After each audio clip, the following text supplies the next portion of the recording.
à ń tẹ̀síwájú ẹ máa bá wa tẹ̀síwájú ní orúkọ Jésù Kristi Olúwa tó gbàlà wa.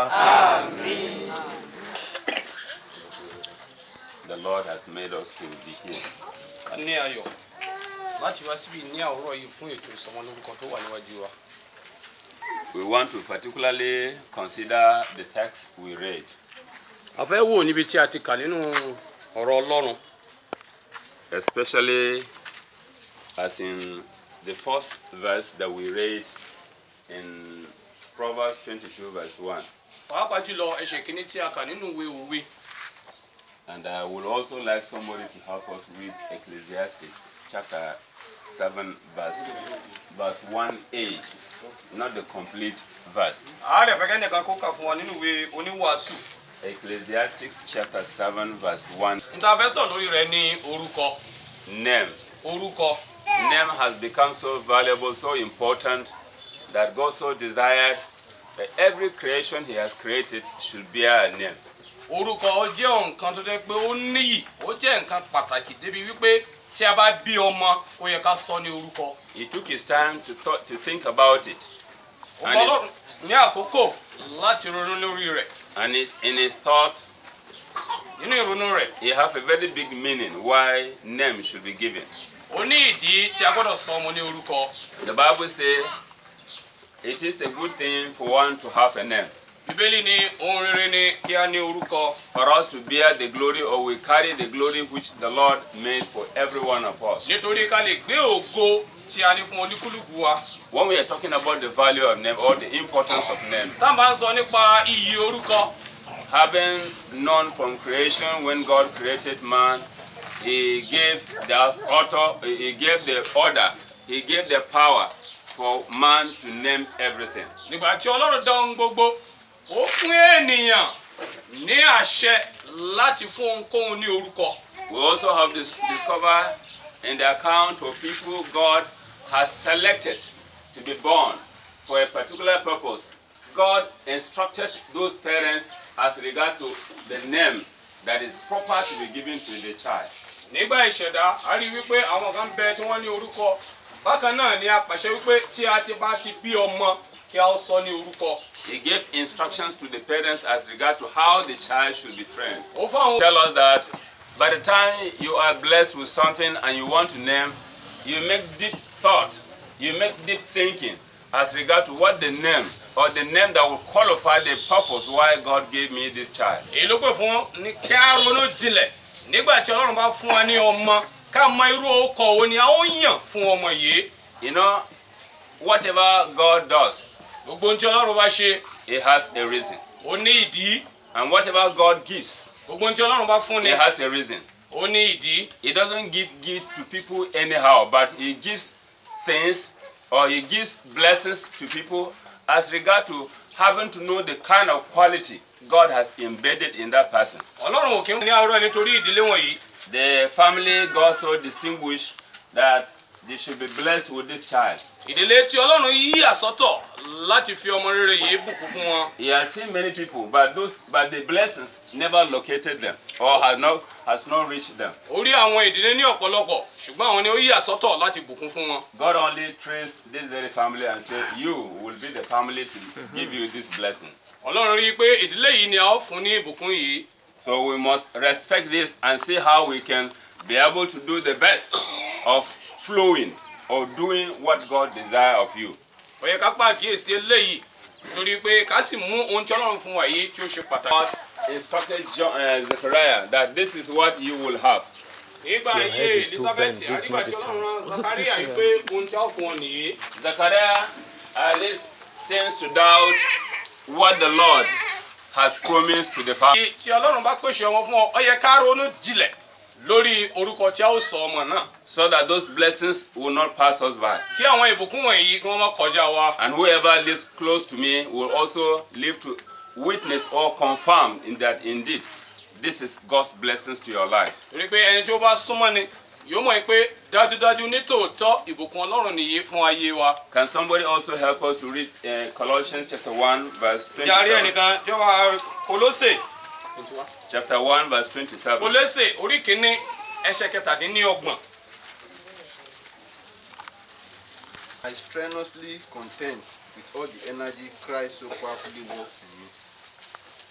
To this, I purposely, I strongly, I deeply strain, I deeply struggle to maintaining the glory God has bestowed on me. The glory to receive the name, to receive the child, the glory to be named a father and mother, the glory for me to bear that crown that indeed God has favored me.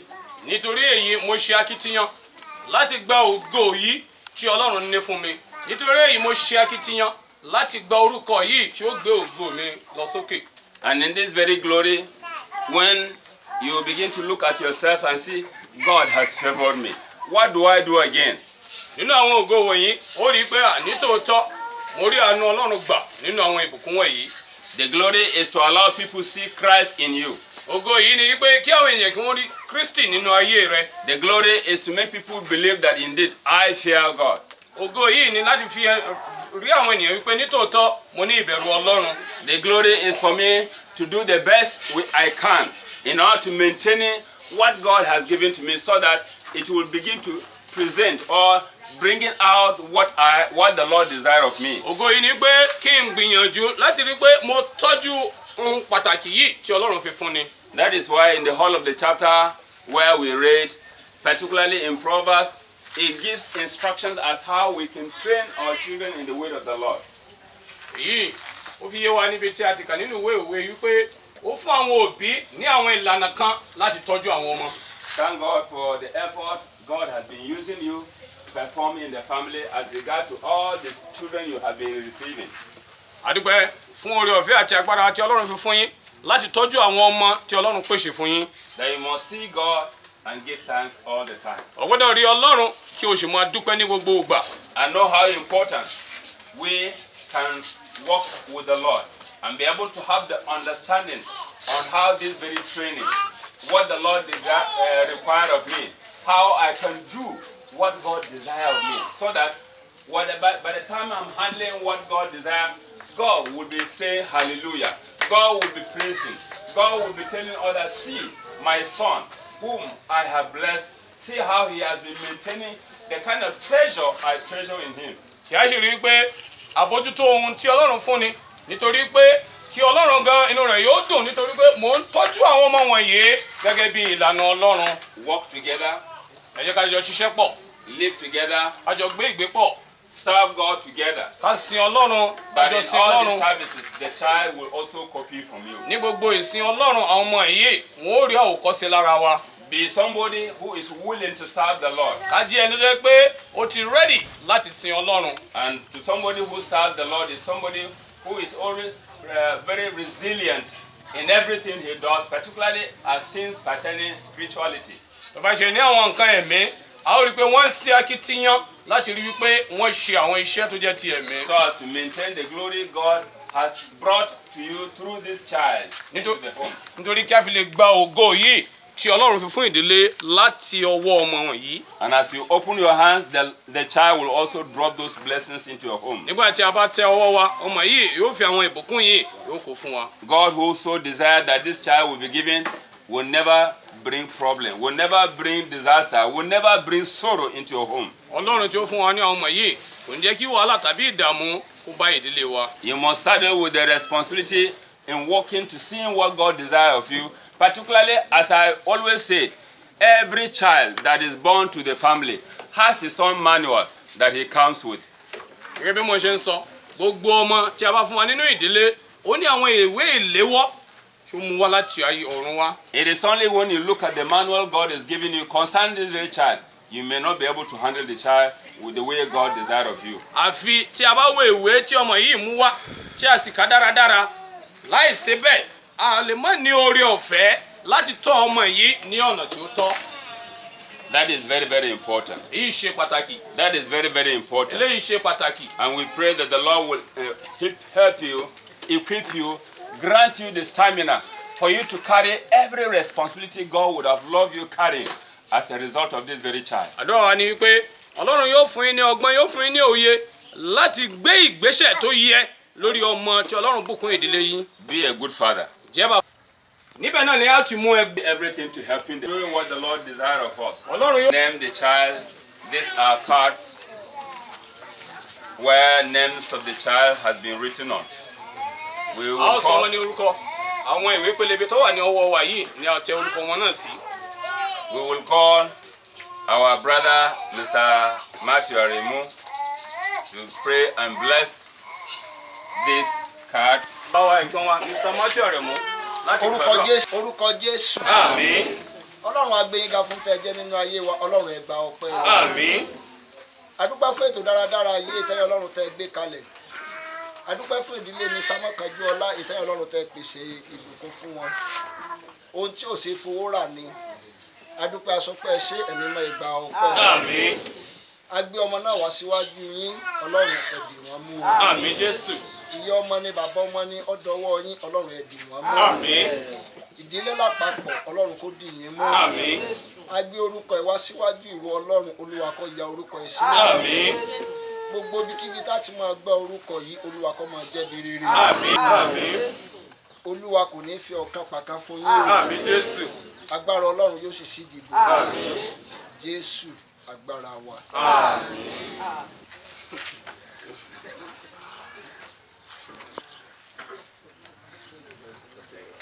síwájú láti dá ọ̀rọ̀ láti pe orúkọ tí Ọlọ́run yàn fún ọmọ yìí. I will call the names, then you follow after me. a ó kọ́kọ́ pè nígbà tí a ó pè tẹ̀lé mi. These are the names God gave to this family to name their child. orúkọ tí Ọlọ́run fún àwọn ìdílé yìí ni láti máa pe ọmọ wọn. The first name on the list is Festus. orúkọ àkọ́kọ́ ni Festus. You call after me, Festus. Festus. Olatayo. Ọlátáyọ̀. Olarotimi. Ọlárótìmí. Olayinka. Ọláyínká. Temidayo. Tèmídayọ̀. Oluwafemi. Olúwafẹ́mi. These are the names God so chose that this child should carry. orúkọ tí Ọlọ́run yàn ní tí ọmọ yìí yóò máa jẹ́. I come again. màá tún pè. Festus. Festus. Olatayo.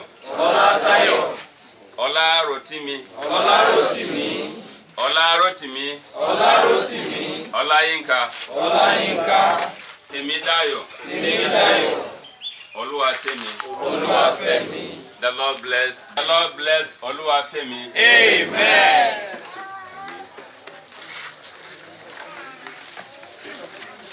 We are blessed to come around this family in order to witness God's blessings upon them.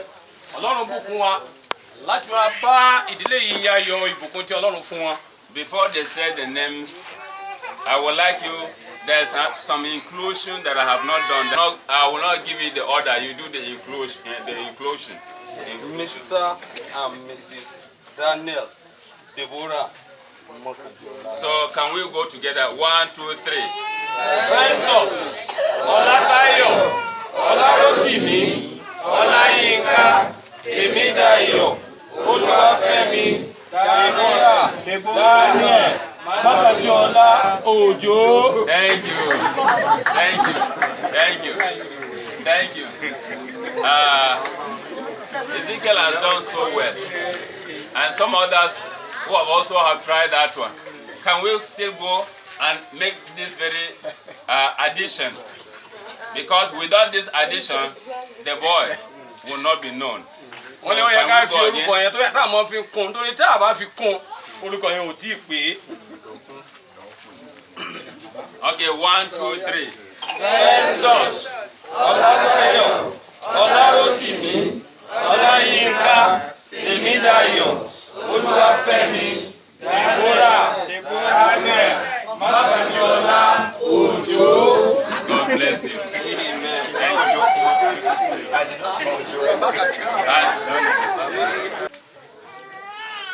Praise the Lord. Hallelujah. Praise the Lord. Hallelujah.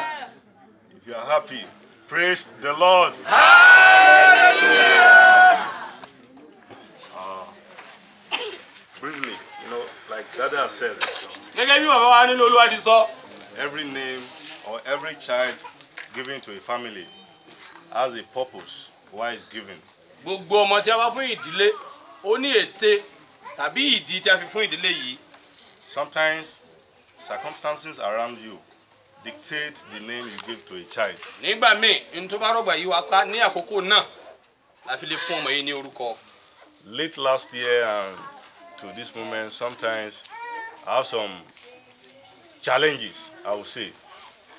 ní ọdún tó kọjá títí di àkókò yìí mo ní àwọn ìpèníjà kan. So when the child came, I look around, I have plenty name on me. And I look at it, which one will suit this particular moment that will actually bring meaning to what God has done. mo wá wò yí pé a lé àwọn orúkọ tó pọ̀ ṣùgbọ́n orúkọ wo ni a ó yàn fún ọmọ yìí ní àkókò tó wáyé. So among the name given on the English name, is some people say Festus, some people call it Festus. Any case it may be. orúkọ tó jẹ́ ti Gẹ̀ẹ́sì àwọn ẹlòmíì ń pè ní Festus àwọn ẹlòmíì ní Festus gbogbo bá wá sí dárúkọ rẹ̀. And if you look at it, the meaning of Festus means joyful, for someone to be joyful. tí a bá wo ìtumọ̀ rẹ̀ ó jẹ́ ayọ̀ ẹni tó ní ayọ̀. So it suits my purpose that at the time whereby we're having some challenges, what someone needs is joy, need to be happy. So the joy, I accept that my joy has come. So the past sorrow, challenges has gone because God has brought the child to come and bring joy, laughter, smiling into the family. ní àkókò báyìí ni a fi dá orúkọ yìí pé Festus a ní ayọ̀ ohun gbogbo tí a ti pàdánù Ọlọ́run ti mú un padà bọ̀ sípò. Festus can actually means festive. That is, when you talk of festive or festival, you know, somebody that is celebrating. No, you are not. There is no cause for sadness. Every time you are just celebrating because of what God is doing in your life. tí a bá tún wo ìtumọ̀ Festus ní ọ̀nà mìíràn ó jẹ́ àkókò ìjọyọ̀ àkókò tí ènìyàn yóò máa yọ̀ kò sí ìbànújẹ́ bí kò ṣe ayọ̀.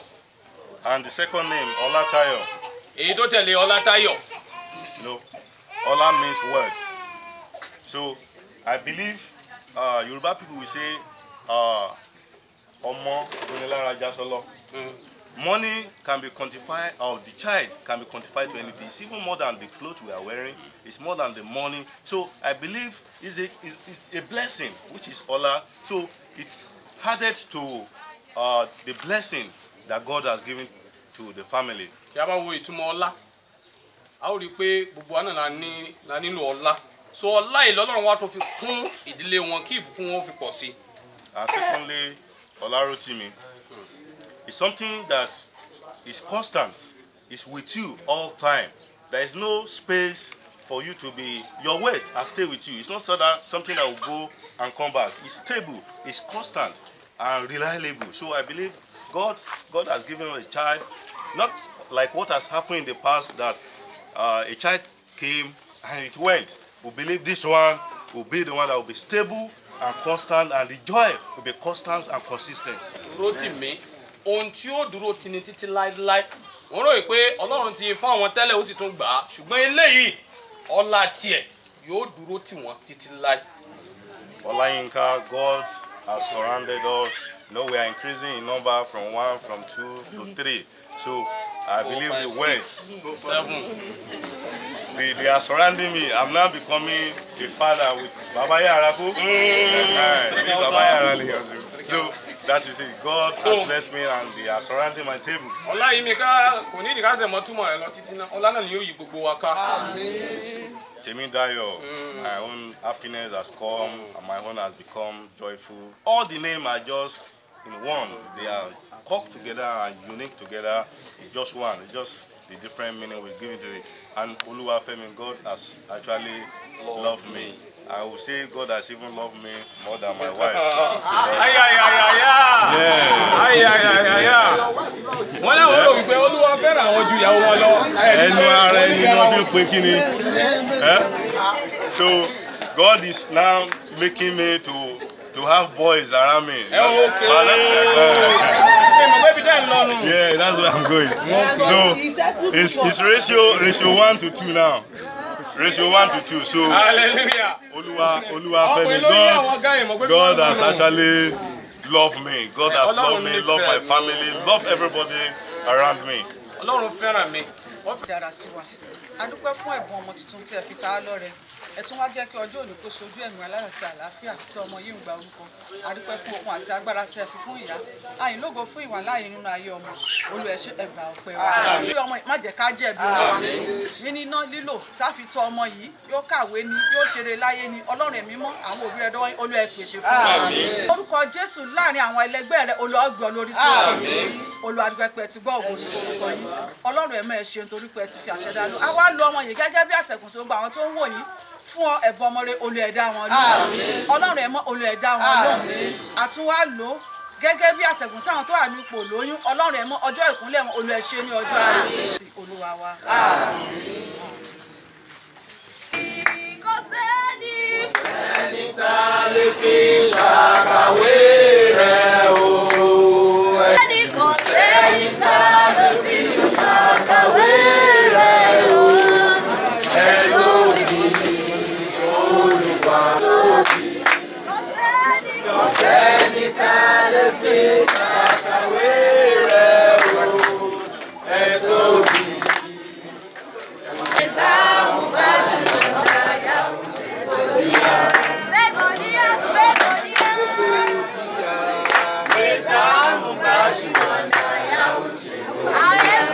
Praise the Lord. Hallelujah. On behalf of the family of Daniel Makojuola,